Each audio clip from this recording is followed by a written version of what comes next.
আমরা এখানে এসে অভিভূত। আমরা সৃষ্টির দুটো নাচ দেখলাম, দেশাত্মবোধক, অত্যন্ত সুন্দর। I highly appreciated on them. Excellent performance. I have seen so many times, but this type of performance I never seen.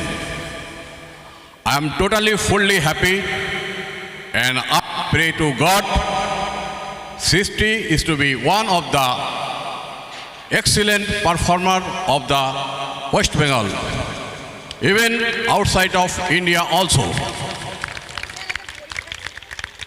আমি সৃষ্টির সম্পাদক তথা অ্যাসোসিয়েটেড মেম্বারদের আমি বাহবা দেই যে তোমাদের অধ্যবসায়, তোমাদের তালিমে এত সুন্দর পারফরমেন্স ওরা করেছে, এর জন্য প্রত্যেকের শাবাশি পাওয়ার যোগ্য। আর একটা কথা লাস্টে বলি, আপনারা এত লোক এখানে উপস্থিত হয়েছেন, অথচ হাততালিতে কৃপণতা কেন? হাততালি দিলে এই মাঠটা ফেটে পড়বে, অথচ আপনারা হাত গুটিয়ে বসে আছেন। I never expect such type of behavior. এই মাঠটা কেঁপে উঠবে, 1 মাইল পর্যন্ত হাততালির আওয়াজ চলে যাবে, কিন্তু আপনারা পারছেন না মন খুলে। জানি না কি আপনাদের আড়ষ্টতা, শীত তো এখন নেই অতটা। যাই হোক, এদের উৎসাহিত করুন। আপনার একটা হাততালি এদের প্রাণে বল এনে দেয়। এরা ভাবে যে না, আমরাও তো ওয়ান অফ দেম, আমরা একটা ভালো পারফরমেন্স করতে পেরেছি। আমি আশীর্বাদ করি আবারও এরা বড় হোক, সুন্দর জায়গায় জায়গায় পারফরমেন্স করুক এবং সৃষ্টির নাম উজ্জ্বল করুক। ধন্যবাদ।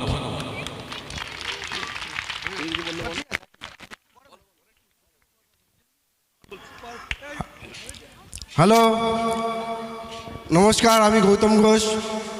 আমি সৃষ্টির সমস্ত সংগঠকদের অভিনন্দন জানাই এত সুন্দর প্রোগ্রাম করার জন্য। আমি আমার সহকর্মী সবই বলে দিয়েছে, নতুন করে কিছু বলার নেই। তবে এই বাচ্চা বাচ্চা মেয়েরা সুন্দর প্রোগ্রাম করতে এনে ভাবা উচিত। আমি সবাইকে অনুরোধ করব এদেরকে উৎসাহিত করার জন্য। এরা যখনই কোনো প্রোগ্রাম করবে, আপনারা কৃপণতা না করে একটু হাততালি দিয়ে তাদের উৎসাহিত করবেন।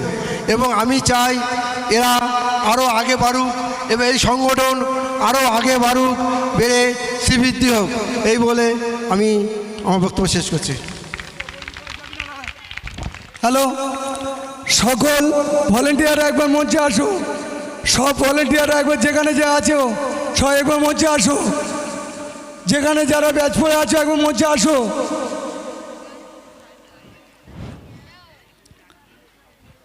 অনুপ।